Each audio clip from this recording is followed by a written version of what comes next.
атым Чолпон, 18 жаштамын.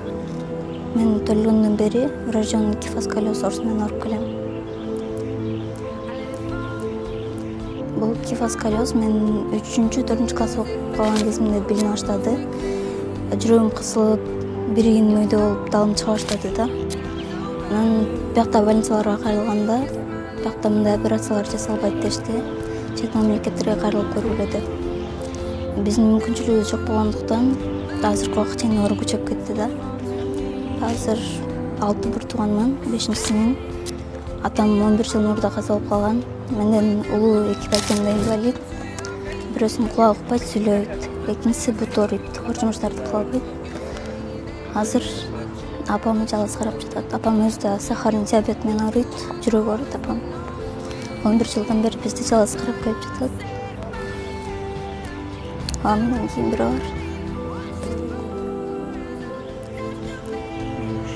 Апам азыр деле пенсия менен. Урматтуу жалпы кыргыз элим, ушу кызыма мага жардам керек болуп атат. Кайрымдуулукка жардам сурайын. Ошо жардамга муктажмын. Ошо азыр өз аракетин кылып иштеп атат. Частный окууну бүткөн. Ошо жалпы эл менен жардам сурайын. Кызымдын операциясы Түркиядан болот.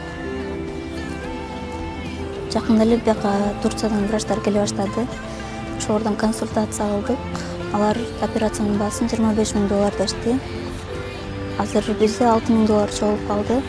Негизи биз сборду 2 жыл мурун баштаганбыз. Анан ортодон токтоп калды да. Мына азыр кайра жаңы баштадык. Ага мындай операцияларга азыр аппараттар жок экен Кыргызстанда. Анан Турция мамлекетине кайрылдык врачтарга. 11 классмында ушу майдын аягына чейин операция болуп келсин деген ойлор бар. Азыр салондо иштеп жатам. Маникюр жагында.